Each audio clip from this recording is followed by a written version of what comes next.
infortúnio aí a gente observa em algumas situações, em pessoas, ou até mesmo na gente, não é? Porque todos nós temos aí questões a desenvolver, não é? Da nossa nova natureza. Isso não reflete de maneira nenhuma, não é? E não representa a palavra de Deus.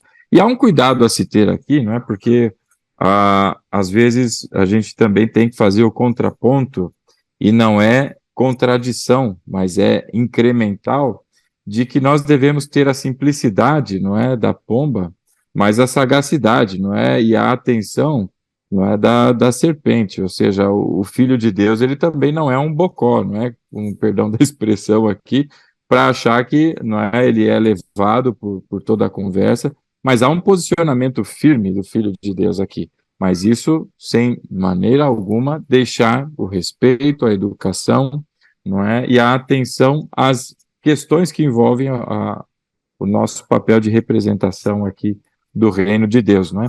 Na sequência, o apóstolo Paulo trata dos versos aí de 22 até o final do capítulo, no 33, sendo 33, se eu não me engano, aí o número aí do calçado da Pri, que entrou aí. Boa noite, Pi. Ô, Graça e paz. 34, é um acima. 34? Errei por um. Não é?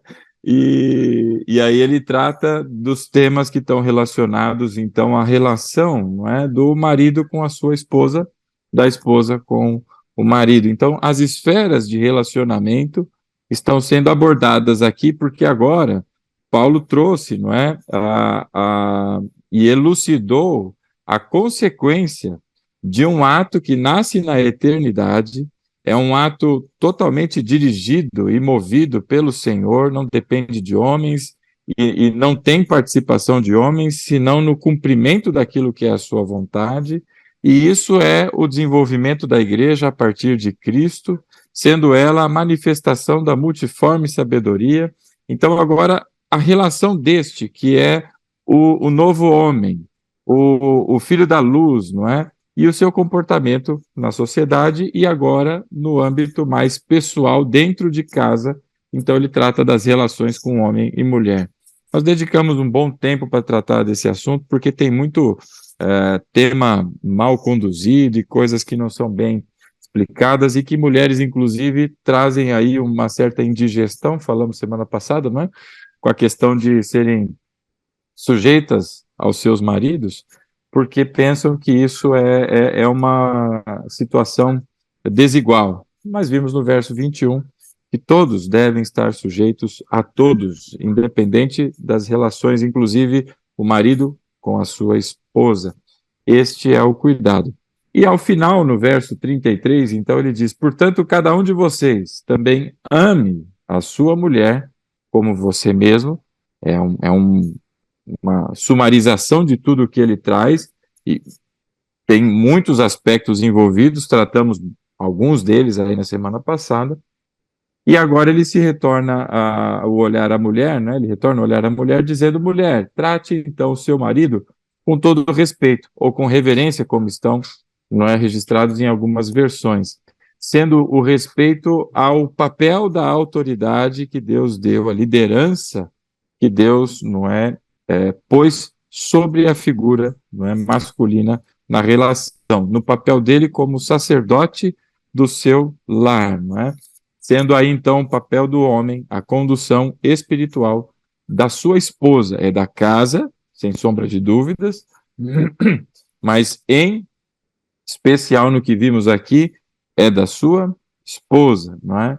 Então vimos aí que muitas pessoas têm terceirizado esse papel, deixando para a igreja, deixando para o pastor, deixando para a escola bíblica dominical, deixando para qualquer um, mas isso é papel do marido, é o marido quem deve, não é? E fazendo, não é? Coro com todo esse grupo, não é, de outros auxiliadores nessa função e nessa missão, não é, sendo a igreja e todas as outras fontes, mas é papel do marido, porque isso ornamenta a esposa, assim como Cristo, não é, ornamentou a igreja. E é o que o apóstolo Paulo traz aqui, encerrando com essa questão aqui no verso 33. A partir do capítulo 6, há uma continuação, e outras duas esferas são tratadas aqui. A primeira delas é na relação de pais com filhos, filhos com pais. Na sequência, ele vai tratar do aspecto profissional, né, do trabalho no cotidiano. Por isso é muito interessante toda a abrangência que o apóstolo Paulo faz. Não muito distante, não é? Vem aí a sequência no verso 10, que é a questão da armadura. E isso, não é, traz o fechamento de toda a epístola, porque tudo isso que a partir do capítulo 4 o apóstolo Paulo traz para todos nós, que é a manutenção da unidade, não é? E de viver em conformidade com o chamado que nós recebemos, isso não é uma tarefa para um homem carnal, isso é uma tarefa para o homem espiritual. O homem carnal não consegue, e o natural menos ainda. Não é? Isso é uma tarefa para o homem espiritual. Então, o homem espiritual ele precisa estar munido, não é, de elementos que Deus disponibiliza e capacita para assim seguir. E aí vem toda a questão da armadura, não é, de Deus, e aí assim vai partindo para o encerramento dessa epístola. Então vamos começando aqui, não é, no verso 1, nessa interação agora no relacionamento, não é, dos pais com os filhos e filhos com os pais, não é? Que é o terceiro ou a terceira esfera que é tratada aqui dos relacionamentos, não é? E ainda no âmbito, não é, particular e individual, nesse núcleo que é a família. No verso 1 ele diz assim: filhos, obedeçam a seus pais no Senhor, pois isso é justo. A partir daqui, vem, não é, o apóstolo Paulo e traz um olhar especial, não é, para essas pessoas que estão, não é, na dependência e no contexto de vida, que tem ali a relação próxima aos seus pais, na dependência deles, porque ainda não se tornaram maridos, ainda não se tornaram esposas, mas são filhos. E aqui a palavra filhos, no grego, ela traz uma referência, não é, a jovens. Não, o apóstolo Paulo, pelo uso e o emprego da palavra, não parece estar tratando diretamente com crianças, até por conta da questão do entendimento, não é? Mas a tradução traz filhos, e é bastante apropriado, porque todos estão, não é, na dependência do pai e da mãe, e não só na dependência, mas nessa condição do relacionamento, até que se tornem maridos, não é? Deixarão pai e mãe, se tornem maridos, ou deixarão pai e mãe e se tornarão, ou, nas palavras da Almeida, corrigida e fiel, tornar-se-ão esposas, né? Aquele português mais bonito que o Almeida usou lá em 1800 e tralalá, né? Então, nessa esfera do relacionamento, vem a primeira orientação, que é obedeçam a seus pais no Senhor. E, de novo, nós estamos tratando aqui do novo homem, nós estamos tratando do velho. Então, o novo homem, ele não anda na carne, o novo homem, ele anda no espírito. Por isso, o emprego dessa expressão que o apóstolo Paulo usa aqui nessa epístola, não é, abundantemente, que é no Senhor. Não há outra maneira de que nós sigamos os desígnios de Deus, senão no Senhor, na dependência dele, andando no Espírito. Isso quer dizer o no Senhor que está aí no verso 1. Então, a primeira, não é, orientação que dá o apóstolo Paulo, e o emprego aqui está no imperativo, não é, do verbo, então é obedeçam a seus pais. Então, a todos que têm essa disposição, e não é porque você deixou de ser, não é, dependente do pai e da mãe, e agora é uma esposa, é um marido, você vai deixar, não é, de cumprir isso, mas o olhar do apóstolo Paulo está para estes que convivem e estão nesta condição. E ele diz aqui, obedeçam a seus pais no Senhor, pois isso é justo, não é? Por que ele usa essa palavra obedeçam e não honrem, não é? Como é o mandamento, não é? Como, inclusive, no verso 2 ele vai trazer, honrará teu pai, honra, melhor dizendo, teu pai e tua mãe. Por que ele traz obedeçam? Porque dentro disso que é honrar pai e mãe, está dentro o contexto da honra, não é, de dar honra, está a obediência. Então, é dever dos filhos, e quem impõe isso é Deus. Isso não é uma questão de cultura, não é uma questão de sociedade, mas é a questão de como o Criador instituiu que deve ser, não é? O Deus Todo-Poderoso propõe aqui, não é, e indica que há, não é, o requisito da obediência. Então, se nós fôssemos olhar os livros, não é, no Antigo Testamento, na lei, o filho desobediente, que fosse inclusive exortado pelos pais e que fosse tratado inclusive com bastante, não é, intensidade, e ainda assim, com toda a repreensão que é devida aos pais sobre o filho ou sobre os filhos, e ele persistisse nisso, a lei manda que ele seja apedrejado, levado em público e apedrejado pela sua desobediência, não é, pelo seu caráter desobediente, pelo seu papel desobediente. Portanto, isso é bastante sério. E o que nós vemos hoje em dia, não é, é exatamente, não é, as pessoas conversando. É muito normal você encontrar alguém dizer: puxa, na minha época, se eu respondesse assim para o meu pai, se eu respondesse assim para minha mãe, eu já tinha ficado sem dente. Eu não sei o que, não sei o que lá. Eu lembro como era na minha época. E na minha época já era bem Havaianas de pau, assim, entendeu? Não é? O negócio era. E eu não sei como era nos tempos da minha mãe, mas pelo que ela conta e no que meu pai conta também, era ainda mais intenso ou ainda mais divertido, não é? E hoje em dia nós percebemos um afrouxamento dessa questão, como se o pai hoje ou a mãe observasse que na sua criação isso foi um aspecto ruim, inclusive entre os cristãos. Não é? Eu conheço uma pessoa cristã, convertida, família convertida, e graças a Deus por isso, mas que ela mesmo disse que jamais bateria num dos seus filhos, porque ela deve ter sofrido, não é, na infância, talvez pelo excesso, não é, de pais que não conheciam o Senhor, mas que ela não replicaria isso para os filhos, não é? E aí o que nós observamos é exatamente o caminho da desobediência, dos maus tratos e coisas assim. Então, cabe aos filhos a obediência, não é? Essa atenção dos filhos é ordem de Deus para que obedeçam aos seus pais. E aqui vem, obviamente, a questão de que, desde que os pais, não é, tenham coerência com a piedade bíblica, não é? Se vier um pai aqui dizer: vai lá assaltar um banco, menino, estou te mandando, assalta um banco para a gente comprar uma Ferrari, não é? E aí o menino não obedece, puxa vida, né? Ele vai para o inferno porque não obedeceu o pai e a mãe. Ora, nós estamos falando aqui, não é, de pais piedosos, não é? Pai e mãe piedosos, que conhecem a palavra, que seguem a palavra, e nos princípios, orientados aos princípios, este pai e esta mãe, não é, agora estão instruindo os seus filhos. Obviamente que pai e mãe, da mesma maneira que os filhos e que todas as pessoas, eles estão também sendo, não é, aperfeiçoados na palavra, aperfeiçoados, não é, no convívio com o Senhor. Então, haverá momentos em que eles também vão aprender e vão ter situações que vão errar, não é? Acontece.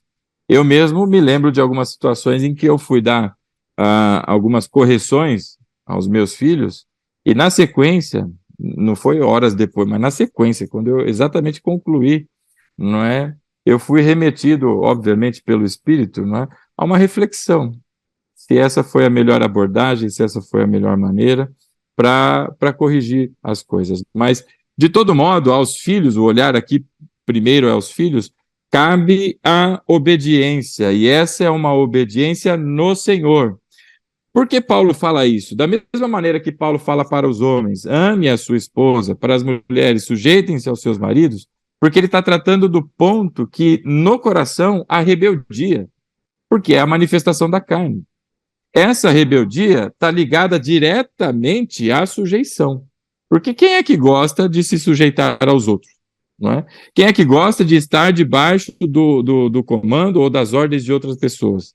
Não é? A bem da verdade, se você for sincero com você mesmo, não é? Pelo menos, a não ser que eu seja normal, eu acho que todo mundo tem esse negócio que, eu não levo desaforo para casa, não. Quer dizer, você tem perfis mais subservientes, né? Pessoas que vão levando a coisa com um pouco mais de tranquilidade, mas a bem da verdade é que, na maioria, me arrisco até a dizer que todo mundo, né? Ninguém gosta disso, de receber ordens, de ser podado, de ser restringido em alguma coisa. Então, aos filhos diretamente, e é só se olhar a geração de hoje, né? Não só pelo afrouxamento dos pais, mas principalmente pela manifestação, não é?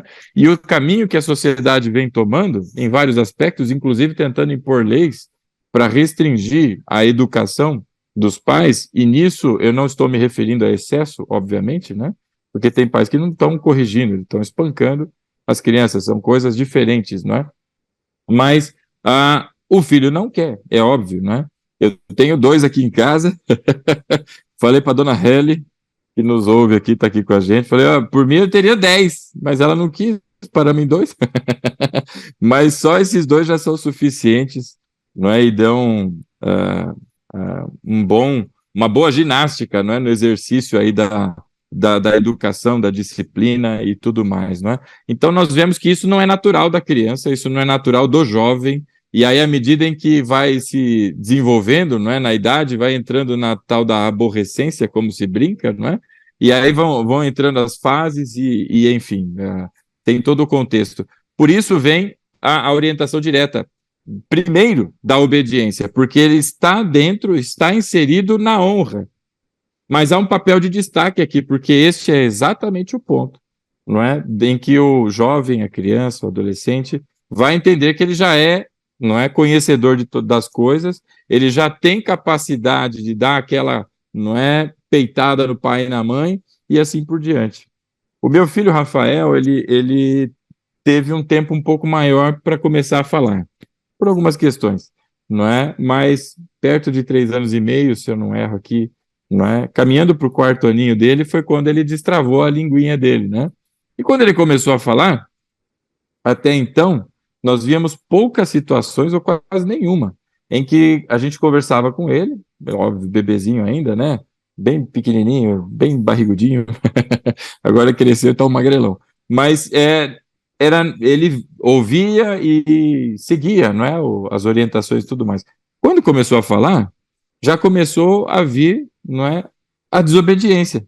E aí nós fomos, porque ele teve um acompanhamento de uma fono e de uma psicóloga para ajudar nesse momento dele, não é, desenvolver a fala. E nós falamos, a Patrícia, que era psicóloga, né? Olha, glória a Deus, ele começou a falar, mas só que agora também, poxa, o menino tá. E ela diz que isso é reflexo da expressão dele, que ele está se, não mostrando, ele está pondo para fora, e isso é o natural, não é? Então, o dizer não é, a uma ordem que ele recebeu, é importante no processo da fala, e assim foi. Mas, enfim, você nota, portanto, a natureza e o normal. E não precisa olhar para o filho de ninguém, olha para você mesmo, não é? E aí, se você tem filhos, olha para o teu filho, que você já vai entender exatamente isso. Por isso vem aqui o comando, não é, para os filhos, a obediência ao pai. Então, os princípios de autoridade muito bem organizados aqui. E na sequência, não é, de falar obedeçam, porque esse é o realce que ele dá a um dos aspectos da honra, vem o verso 2, onde ele diz aqui, não é, que honra teu pai e tua mãe, este é o primeiro mandamento com promessa. E aí qual é a promessa? Para que tudo te corra bem e tenhas longa vida sobre a terra. Então, há uma recordação agora aqui do apóstolo Paulo, lembra? Ele está falando aqui com pessoas que agora não estão mais no mundo, não estão mortas nas suas transgressões, mas em Cristo foram ressuscitadas para a vida, e pelo ministério e o dom da palavra, que já foi tratado, eles estão sendo aperfeiçoados, e agora para estes, não é? Jovens aqui, os filhos, não é? E que conhecem a palavra, ou seja, estão sendo aperfeiçoados também, há uma recordação. Lembra do honra teu pai e tua mãe? Isso não é veterotestamentário, isso também é neotestamentário, não é? Por isso disse Jesus, eu não vim aqui para extinguir a lei, mas eu vim para cumpri-la. Em Cristo há o cumprimento integral, não a abolição. da lei. E nesse contexto, não é, vem o princípio de honrar o pai e mãe. E esse princípio está associado, então, não é, à promessa. E a promessa aqui, verso 3, traz para que tudo te corra bem e tenhas longa vida sobre a terra. E aí, em seguida, não é, de tratar desse aspecto da contrapartida da obediência, ou seja, sendo a obediência uma semeadura do filho, não é? A colheita que ele tem dessas sementes, não é essa longevidade e é esse progresso, é esse puxa vida, eu uso tanta palavra que está me fugindo agora. Essa prosperidade, não no sentido da pregação da teologia da prosperidade, porque isso é antibíblico, inclusive, mas da prosperidade que é bíblica e que Deus aplica. Nessa, sim, inclusive associada à relação da obediência, não é? Então, aqueles que estão nessa condição, que ainda não formaram a sua própria família, não é? Devem a obediência aos seus pais. Na sequência, continua sendo o papel de honrar o pai e a mãe. Isso é, não é, por toda a vida. E tem aqui a relação e a associação da promessa a esse mandamento. No verso 4, o apóstolo Paulo, na sequência, traz agora, não é, uma orientação aos pais. E aí, sendo pai e mãe, não é? Não só diretamente a figura do pai ou só da mãe, mas aos pais. Pais, não irritem os seus filhos, mas antes criem-nos segundo as instruções e conselho do Senhor. E aí vem, não é? Aquilo que nós estávamos dizendo agora. Pouco, não é? Desde que o pai e a mãe, não é, tenham essa coerência com a piedade bíblica, ou seja, com o caminho de Deus, com a orientação que o Senhor propõe, não é? Este pai e esta mãe devem ser obedecidos pelos seus filhos, ou seja, os filhos na relação agora de sujeição aos seus pais, da mesma maneira como toda a igreja está sujeita a Cristo, por isso no Senhor, não é?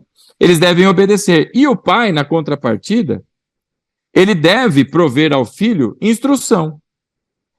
Por isso ele diz lá no verso 4, pais, pai e mãe, antes criem-nos segundo a instrução e o conselho do Senhor.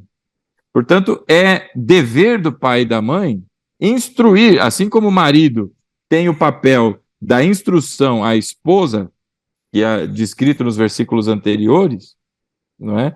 Falando da instrução, obviamente, aqui do contexto bíblico, não é? Do texto sagrado, os pais, agora pai e a mãe na função de auxiliadora, participante na missão da família, da mesma e compartilhando, não é? Da mesma responsabilidade do pai, agora na instrução aos filhos. E quando isso não acontece, quando o pai e a mãe não instruem, não é, seus filhos no caminho e no conselho do Senhor, o que acontece? Isso irrita os filhos. Então, quando o apóstolo Paulo diz, não irritem os seus filhos, o que ele está dizendo? Não deixem de instruí-los e de levá-los no conselho do Senhor. Porque o não fazer dessa maneira irrita os filhos. E essa irritação, não é, transborda na desobediência. E aí vem o contraponto, não é? E o balanceamento da coisa. Por um lado, o filho deve obedecer, e obedecer um pai que é piedoso, não é? E que segue a palavra, que conhece a palavra, que investe na vida espiritual e da sua família, e o filho deve obedecer. E, por outro lado, esse pai deve instruir os seus filhos no caminho. Não só nas coisas da vida, como a gente explica, não é? Como, por exemplo, as mães devem, obviamente, toda mãe deve ensinar a sua filha como fazer um miojo, porque isso salva vidas, mas não só orientar nas coisas de como fazer um miojo, como costurar uma meia furada ou coisas assim, mas também e principalmente instruir na palavra, no conselho, não é? Se o menino, como ele vai se tornar um sacerdote um dia ao formar a sua família, não é? Como ele vai assumir um papel na formação da sua própria família, como ele deve se portar, não é? E basicamente essa instrução não é só falar, sentar e descrever, mas principalmente porque os filhos aprendem, não é? E assistem não com os olhos, ou, aliás, com os ouvidos, não é? Mas com os olhos, e eles estão vendo o que você faz e replicam o que você faz, né? E é dessa maneira que nós não irritamos os filhos, instruindo no caminho do Senhor e no conselho do Senhor. E aí vem um ponto bastante interessante que, se você não notou até aqui, não é tempo da gente mencionar. Em todas essas 3 esferas que já foram tratadas, ou 4, se assim você preferir, né? Na relação social com o todo, na relação do marido com a esposa com o marido, na relação do pai com os filhos e os filhos com os pais, né? Em todas elas, o que a gente observa aqui é o equilíbrio da coisa.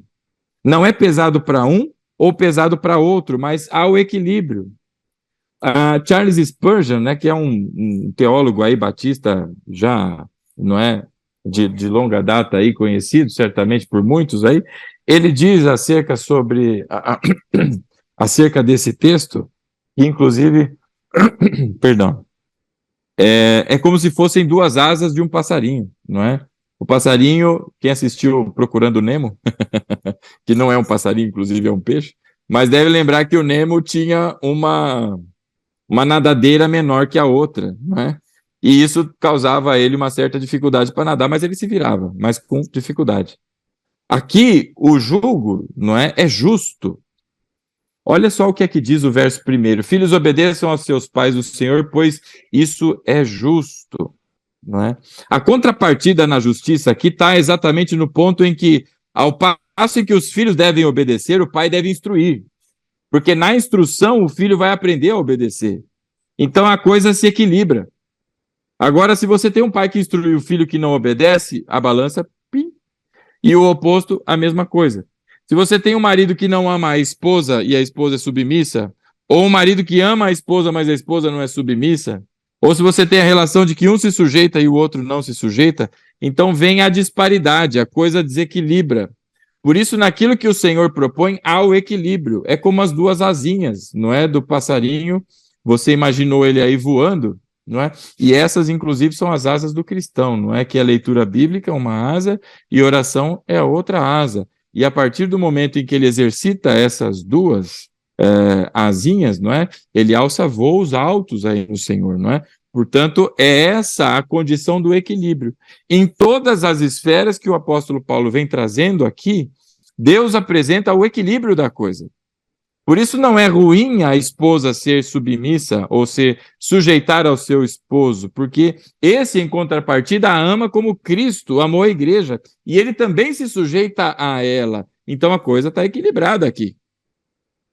Agora, falando dos filhos, não é? Os filhos obedecem, os pais instruem, para que eles não se irritem e deixem de obedecer, por consequência do pai que não tem cumprido, não é, o seu papel. Então, note o equilíbrio da coisa em todas elas, não é? E o mesmo se segue na sequência, quando o apóstolo Paulo fala sobre os deveres, não é? Entre a relação do servo e o aqui está a palavra escravos, não é? Mas aqui do profissional e o seu patrão, o seu chefe, não é? É dessa relação que se trata. E aí no verso 5 ele entra já com a palavra escravos, não é? Porque no tempo se tinha escravos. Algum desavisado ou alguém que gosta de causar polêmica e que não tem relação com a verdade, não tem compromisso com a verdade, vai dizer que a Bíblia apoia, não é, a escravatura, não é? Quem fala isso é um belo de um lambisgoia que não lê a Bíblia. O fato é que se tinha escravos na época, como a gente tem ainda hoje. Pode não ter mais escravo lá, não é da maneira como se tinha nos tempos antigos, mas tem pessoas que vivem em regime de escravatura, que trabalham para pagar conta e dívida e tudo mais, não é? Numa relação. Vimos recentemente essas marcas de roupa famosa aí, não é? Que tem, inclusive, processos por trás por conta de situações como essa. Mas aqui cabe a observação que, em momento algum, a Bíblia está apoiando esse tipo de situação, mas, ao contrário, ela está instruindo, porque tinham pessoas que viviam nessa condição, a como deveriam seguir e proceder, não é, para a sua melhor condição, não é, para que tenham uma vida melhor, tranquila e desfrute também não é, da graça como os demais. E hoje nós podemos trocar aí a palavrinha escravos por empregados, funcionários, colaboradores, o nome que se dê, não é, para que você entenda a relação. Então, mais uma vez, só para que fique bem claro, a Bíblia em momento algum está defendendo, apoiando ou incentivando, não é, a escravatura, não é? Isso não existe.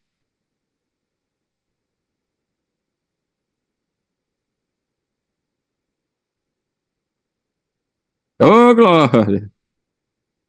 Está conosco aí, minha irmã, glória a Deus. Amém.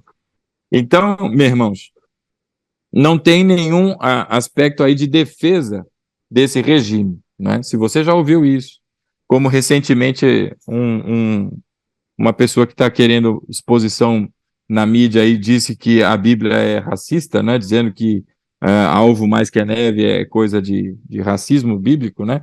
Então tem gente que também fala bobagem aí. É importante que a gente pontue isso, acentue, né? Mas ele traz assim no verso 5: escravos, obedeçam aos seus senhores terrenos com respeito e temor, com sinceridade de coração, como a Cristo. Toda vez vem o parâmetro, não é? E qual que é o nosso critério universal para homens, para mulheres e em toda a nossa relação com o próximo, em todas as esferas. O nosso padrão universal é Cristo. Nós devemos fazer não só olhando como ele, não é? A partir da referência e exemplos que temos em Cristo, mas também para ele, em obediência a ele. Esta é a sua palavra. Então, todos nós devemos trabalhar não pensando no chefe e nos defeitos do chefe, nas dificuldades que o chefe tem ou que a empresa, por qualquer razão, propõe, mas principalmente, não é? Trabalhar olhando para Deus, para Cristo, porque ele, não é? De fato, ou para ele é quem nós estamos trabalhando. Então, vem aqui essa observação. E aí, meus irmãos, eu já fui um período da minha vida contínuo, né? Contínuo é uma expressão ou um cargo que se tinha, nem sei se tem mais hoje, né? Mas hoje é trainee, estagiário, tem uns nomes bonitinhos aí, né? Para coisa, jovem aprendiz. Na minha época era contínuo mesmo, né? Tinão.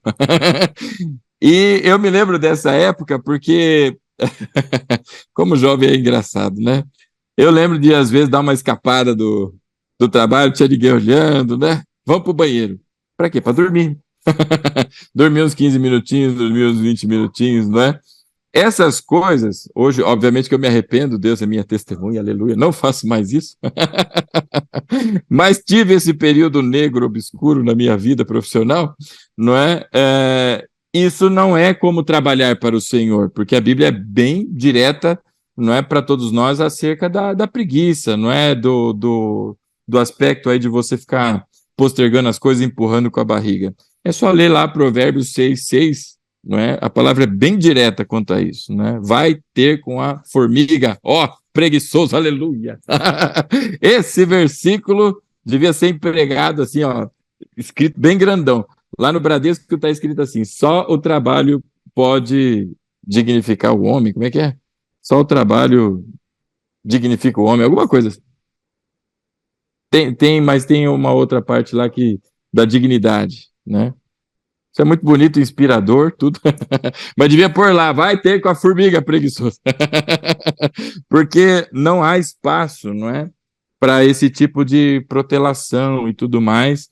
Agora vem o chamado, não é? Nas nossas relações, de que a gente deve trabalhar com todo o nosso empenho, com toda a capacidade que a gente tem, com todo o intelecto e aparatos, não é? Conhecimentos e tudo que Deus foi nos provendo, porque nós não estamos trabalhando só para aquele que nos empregou e nos deu emprego, mas para o Senhor. Porque vamos lembrar, quem é o pai de toda boa dádiva? É o Senhor. E o emprego, né, é uma boa dádiva.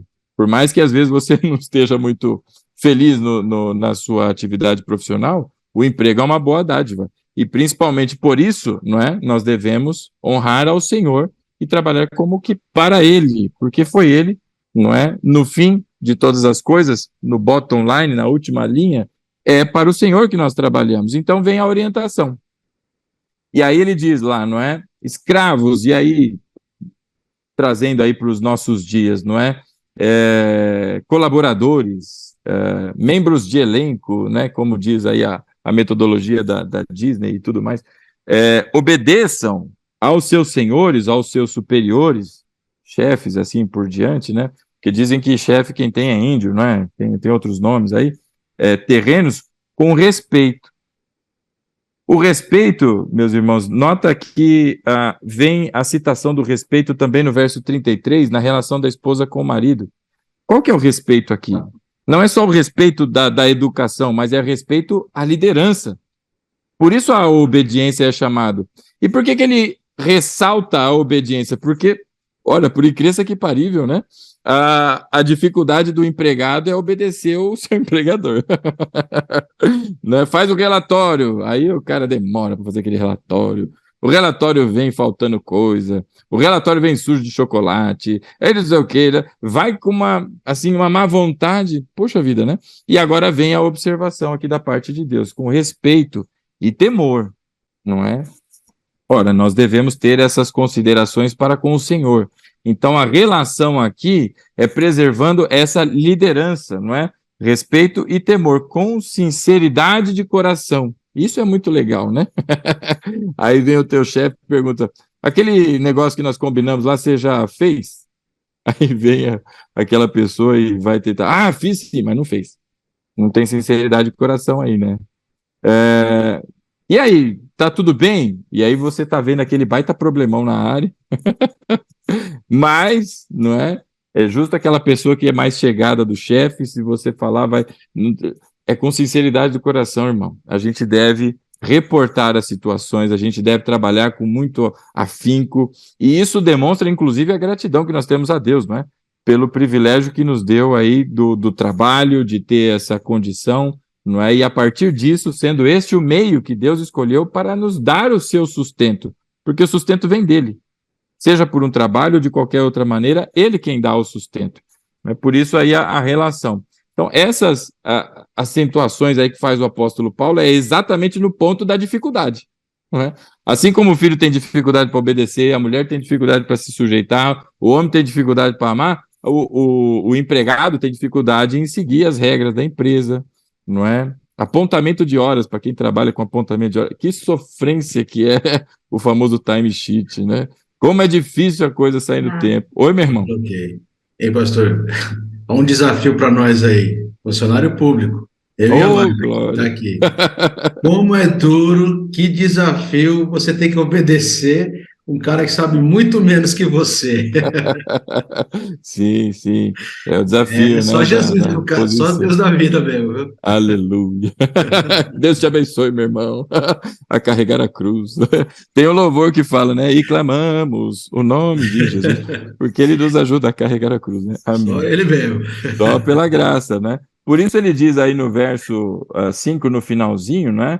Como a Cristo, e aí ele estende no 6, dizendo: obedeçam-lhe não apenas para agradá-los, quando eles os observam, mas como escravos de Cristo. E aí vem a relação que nós temos para com o Senhor. Escravos de Cristo, fazendo de coração a vontade de Deus. A vontade de Deus é que você se sujeite, obedeça, siga, e no seu papel, obviamente, não é? Aponte as questões com sinceridade de coração, mas independente, em respeito à liderança, não é? Siga segundo as determinações que são, não é, propostas ou impostas, não é? E aí vem no verso 6 algo bastante interessante que o apóstolo Paulo traz agora o comparativo da relação, que é como, não para agradá-los, né, os bajuladores de plantão, que na frente do chefe é aquela disposição, aquele sorrisão, bota a faixinha do Rambo, vamos lá, vamos destruir o exército inimigo. Mas quando o chefe vira as costas, ele liga o Netflix, abre o Candy Crush e senta lá e esquece da vida, né? Mas não é só na frente, mas principalmente quando não está vendo. Por quê? Porque nós somos escravos de Cristo. Isso é um ponto bastante interessante, meu irmão, porque se Cristo é o meu Senhor, a minha relação com Cristo, ela é de escravatura. Olha que engraçado. em vez de ser escravo do pecado, o meu Senhor mudou. Eu não sou mais servo do pecado. Agora eu sou servo de Cristo. Pastor, o senhor está dizendo agora que eu sou servo? E aquela afirmação de que eu sou filho de Deus, eu não sou por cauda, eu sou por cabeça, tudo. É isso mesmo. Não muda em nada. Assim como Cristo foi obediente, e obediente até a morte, e morte de cruz, essa é a nossa relação, não é? Com o Senhor. E dessa maneira, ele traz esse contraponto. Nós não deixamos de ser servos, por isso a palavra escravo, porque é da relação da liderança, não é? Quem é o cabeça da igreja? É Cristo.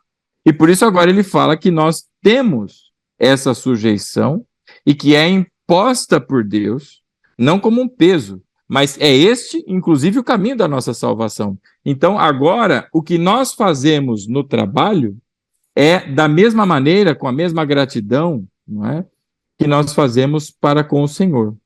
E aí vem uma questão, não é? Assim como quem tem um pai que foi um pai muito difícil na sua infância, coisas assim, tem uma dificuldade de entender a relação com o pai, não é? Deus sendo pai, e tem dificuldades mesmo. Já tive pessoas que, não é, nas conversas, relatam isso, que não conseguem olhar para Deus como pai, porque a relação dele com o pai foi tão ruim que isso dificulta na sua relação com Deus, não é, sendo pai agora, né? Da mesma maneira, se você não é submisso a Cristo, não é?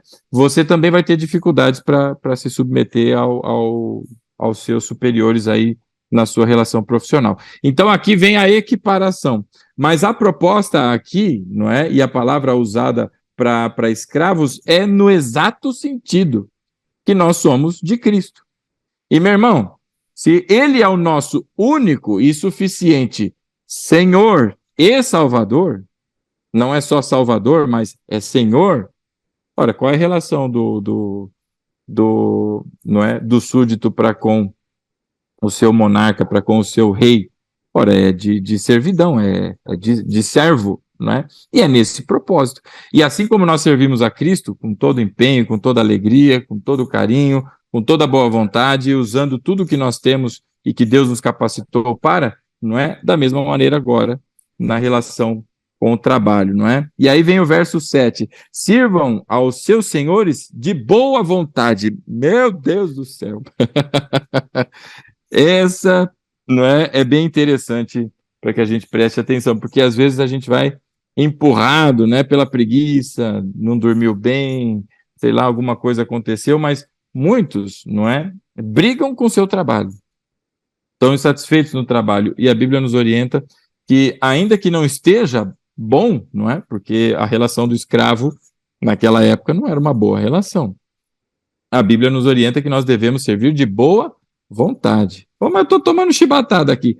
Sirva de boa vontade. Poxa vida, mas estão me restringindo, não sei o que lá. Estou passando comida debaixo da porta porque eu trabalho. Sirva de boa vontade. Ninguém está pondo, o apóstolo Paulo não está pondo aqui, não é, condições para que você tenha uma servidão com boa vontade. Mas é esta a ordem, com boa vontade. Não é? Porque isso vai, sem dúvida nenhuma, exalar o perfume de Cristo no serviço. Como servindo ao Senhor, eis aí a comparação, e não aos homens, não é? Porque vocês sabem que o Senhor recompensará cada um pelo bem que praticar, seja escravo, seja livre. E aí o seja livre é o servo que não é escravo. É uma categoria diferente de escravo. Você tinha o escravo que era escravo no sentido que a gente entende de escravo, e tinha o escravo que é um pouquinho parecido com o que é a relação do regimento do CLT hoje, né? Que ele trabalhava e tinha uma remuneração e tudo mais, mas ele era livre, ele poderia trocar de empregador ou de senhor a qualquer momento. O outro já não podia, porque ele pertencia àquele senhor. Então, seja escravo ou seja livre, e graças a Deus aqui, nós somos livres em Cristo, não é? Nós devemos servir com boa vontade e servir como ao Senhor e não a homens, não é? E isso é interessantíssimo em todos os pontos aqui, não é? Da relação. E aí vem a contrapartida no verso 9, que equilibra a coisa, assim como o marido e a esposa o marido, pai e filho, filho e pai, vem o contraponto agora para os senhores. Vocês, senhores, não é? Vocês, empregadores, não são só os donos de negócios, não é só empresários, mas todo que exerce papel de liderança, não é? Vocês, senhores, tratem os seus escravos da mesma forma, ou seja, assim como eles estão de boa vontade e tudo mais, tratem da mesma maneira. Não os ameacem, uma vez que vocês sabem que o Senhor deles e de vocês está nos céus, e ele não faz diferença entre as pessoas. E aí, meu irmão, não é? Dá uma geladinha, né, no estômago quando a gente ouve isso, não é? Porque aqui o que o apóstolo Paulo está clamando é a justiça, não é? E a justiça não a de homem, dependendo do Supremo Tribunal Federal, daqueles juízes que não são juízes coisa nenhuma, mas tem papel de juiz e tudo mais, e fala aquele monte de coisa, não. Mas ele está falando do justo juiz, dos olhos que enxergam e contemplam todas as coisas, que conhecem o coração e não é levado por historinha e engano, conversa de advogado, mas é aquele que sabe de todas as coisas. Este que sabe todas as coisas é o Senhor, não somente seu Senhor, não é, que exerce um papel de liderança, mas também daquele que está debaixo da sua autoridade no trabalho. E este, não é, que está nos céus, quando ele diz que está nos céus, não é só para falar onde Deus está, porque não é uma posição geográfica, não é para falar, está nos céus, exatamente ali na constelação não sei o que lá, perto do planeta não sei o que lá. Não, ele está dizendo que ele está nos céus, é a posição de hierarquia. Quem é que manda em todas as coisas aqui? É você que é dono de um gabinete, é você que é chefe de não sei o que, você que é dono da empresa, você que é dona da Apple, você que é dona aí como o Elon Musk aí, que é um dos homens mais ricos do mundo, né? Acima deste está um, né? Que é o Todo-Poderoso. Ele está nos céus. Então, Paulo está arrogando a sua condição, ou melhor, a condição de Deus, né? De autoridade suprema, não é? E esta, de fato, a verdadeira Corte Suprema, não é? É quem vai, dali para frente, não é? Observar todos esses aspectos. E aí vem a expressão, não é? Ele não faz diferença entre as pessoas. Então, meu irmão, não ameaça, nem trata, não é? Com aquela maneira arrogante, não fica lá, se não trabalhar direito, eu vou botar você para fora, é que não sei o quê. E note, isso é a ameaça, não é a conversa que vai orientar a pessoa que ela precisa melhorar para depois, porque tem muita gente que olha para isso e fala, puxa vida, né? Como é que eu vou falar para aquela pessoa do time que não está trabalhando bem, que se ela continuar assim não tem espaço para ela no grupo? Ora, você tem que conversar. Mas não é dessa maneira, impondo e com medo, não é? Que você vai conseguir exercer a liderança. Mas é da mesma maneira que, como ao Senhor, você vai servir aquele que está no seu time como ao Senhor, tratá-lo com respeito, não é? E de maneira correta, com boa vontade, e se precisar chegar a esses termos, não é? Porque sempre tem a Pri que está aí com a gente, ela trabalha aí envolvida em questões de RH, sabe bem que as relações de RH não é só de contratação, não é? Também tem ali a jornada da demissão, né? Tem o ciclo de vida da pessoa, né? Na organização. Então, se chegar a esse ponto, não há nenhuma dificuldade para cristãos que exercem liderança de ter essa conversa, mas uma conversa sóbria, de feedbacks, não é, na tentativa de engajar a pessoa. Não deu certo? Vai seguir o procedimento, é o rito, não é?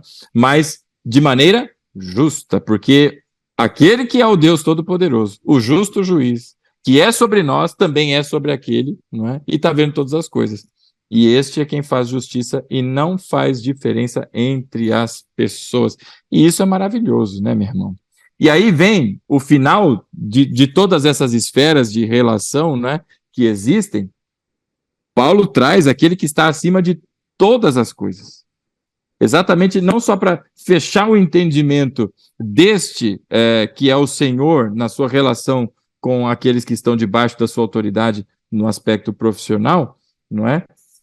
Mas para fechar todo este contexto, daquele que está acima de tudo e acima de todos. Por isso, a balança, a coisa igual nas relações que Paulo apresenta aqui. E para que a gente entenda bem isso, este é quase que um fechamento, né, do que ele abriu lá no capítulo 4. Volta aí comigo, uma folhinha aí, a não ser que sua Bíblia seja bem grandona, esteja tudo na mesma folha. A minha eu tive que virar uma página aqui. Olha aí no capítulo 4, não é? Se você não se recorda do texto, no capítulo 4, o apóstolo Paulo ele está fazendo esse chamado de que todos nós devemos andar, né, no verso 1 ali, de acordo com a vocação que nós recebemos, ou seja, de maneira a, na nossa atitude, no nosso modo, expressar, não é, de maneira coerente com a palavra de Deus.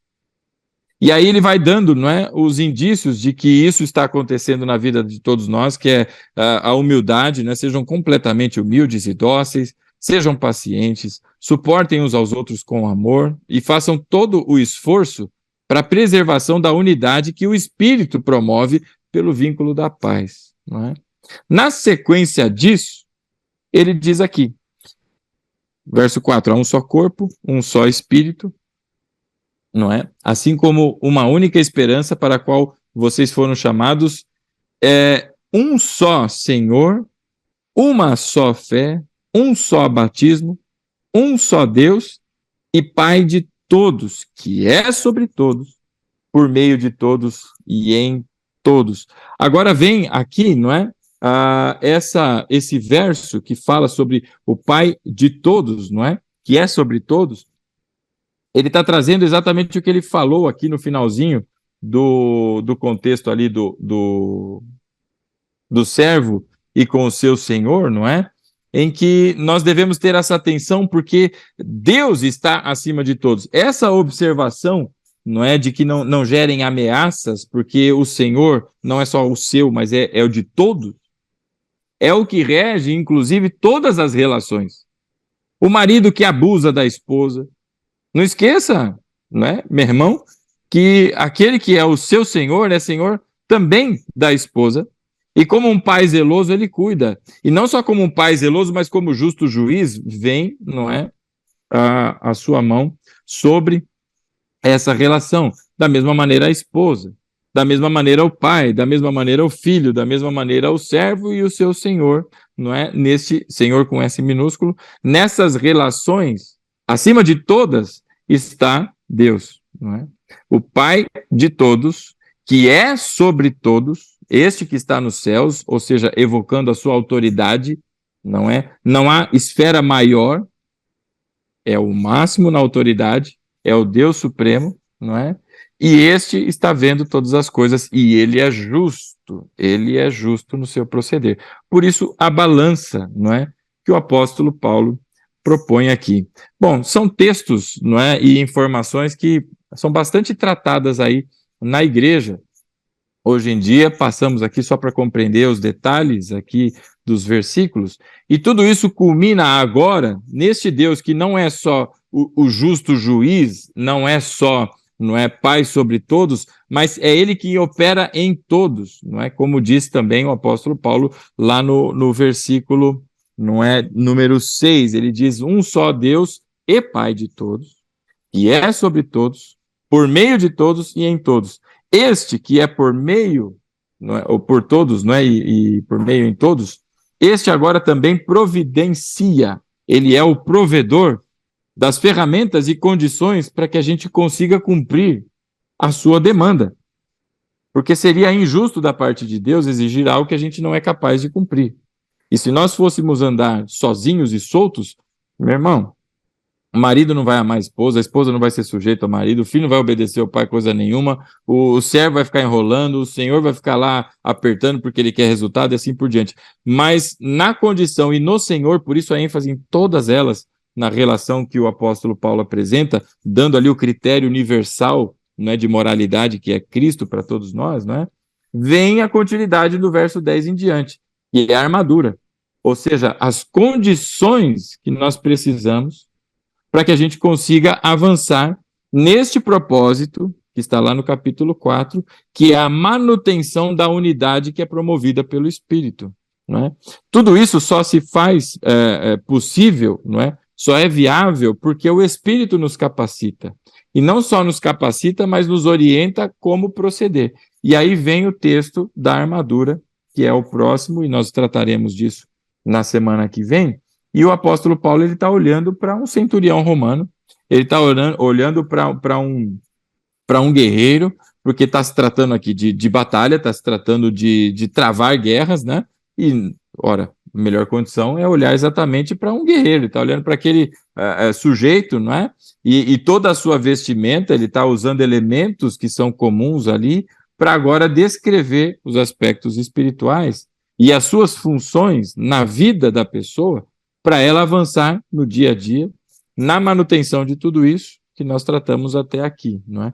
E não somente isso, mas também em todas as coisas que nos cercam aí nas dificuldades, para que a gente abandone o velho homem e viva, não é? Revestido do novo, para que a gente não seja filho da desobediência, ou no procedimento dos filhos da desobediência, mas como filhos da luz. Então é esta conexão, não está solta aqui a informação da armadura, como o apóstolo Paulo já não tinha mais nada para escrever, vamos falar da armadura aqui, não. Mas é este o desfecho, não é? Para que tudo isso agora, no propósito que nasceu na eternidade, como diz lá no capítulo 1, não é? A gente seja, não é, capaz de cumprir.